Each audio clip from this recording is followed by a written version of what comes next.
Assalamualaikum warahmatullahi wabarakatuh. Perkenalkan, saya Karisman Raini. Di dalam video kali ini kita akan belajar bersama tentang mata kuliah pemasaran internasional dengan tema ekspor, impor, dan sumber daya dalam pasar internasional. Topik ini sangat penting karena kegiatan jual beli antar negara itu mempunyai peran yang besar dalam perekonomian, termasuk di negara kita, yaitu Indonesia.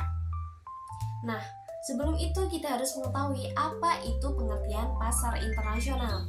Pasar internasional adalah aktivitas jual beli barang atau jasa yang melibatkan lebih dari satu negara. Di dalamnya ada dua kegiatan utama, yaitu ekspor dan impor. Ekspor adalah kegiatan menjual barang atau jasa ke luar negeri.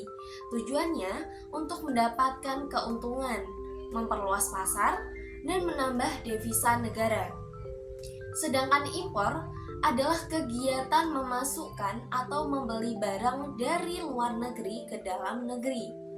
Impor itu dilakukan untuk memenuhi kebutuhan dalam negeri yang belum bisa diproduksi secara maksimal, baik dari segi jumlah, kualitas, maupun teknologi. Selanjutnya ada jenis-jenis sumber daya dalam ekspor impor. Nah, keberhasilan ekspor dan impor ini sangat dipengaruhi oleh beberapa sumber daya. Sumber daya yang pertama yaitu sumber daya alam, seperti hasil pertanian, tambang, laut, dan yang menjadi komoditas ekspor Indonesia. Yang kedua adalah sumber daya manusia, yaitu tenaga kerja yang terampil dan paham akan standar perdagangan internasional. Sumber daya yang ketiga yaitu modal yang dibutuhkan untuk produksi, pengemasan, transportasi, dan promosi. Selain itu, ada sumber daya teknologi dan infrastruktur yang membantu meningkatkan kualitas produk dan memperlancar distribusi barang ke luar negeri. Selanjutnya adalah peran sumber daya. Nah, semua sumber daya yang sudah saya sebutkan tadi itu saling berkaitan. Sumber daya alam menjadi bahan dasar. Sumber daya manusia untuk mengolah dan mengelola.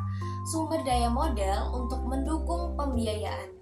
Sumber daya teknologi untuk meningkatkan efisiensi, dan sumber daya infrastruktur untuk memastikan barang sampai ke pasar tujuan. Nah, jika salah satu sumber daya itu tadi tidak optimal, maka kegiatan ekspor dan impor juga akan terhambat. Selanjutnya adalah faktor yang mempengaruhi ekspor dan impor. Nah, ekspor dan impor ini juga dipengaruhi oleh beberapa faktor penting, seperti kebijakan pemerintah, nilai tukar mata uang, kondisi ekonomi global, perjanjian perdagangan antar negara, permintaan pasar, serta stabilitas politik. Nah, faktor-faktor ini menentukan seberapa lancar arus perdagangan internasional suatu negara. Nah, selanjutnya yaitu peran ekspor dan impor bagi Indonesia.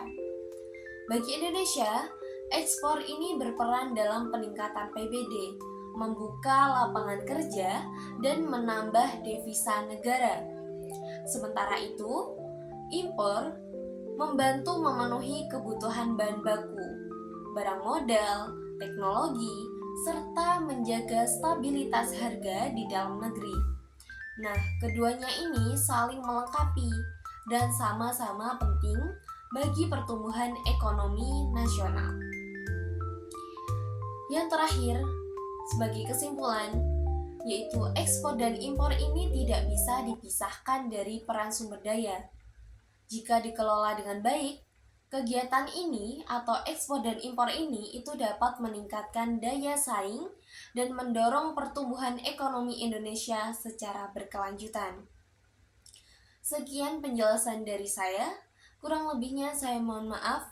Terima kasih sudah menonton dan semoga penjelasan ini bermanfaat. Sekian, wassalamualaikum warahmatullahi wabarakatuh.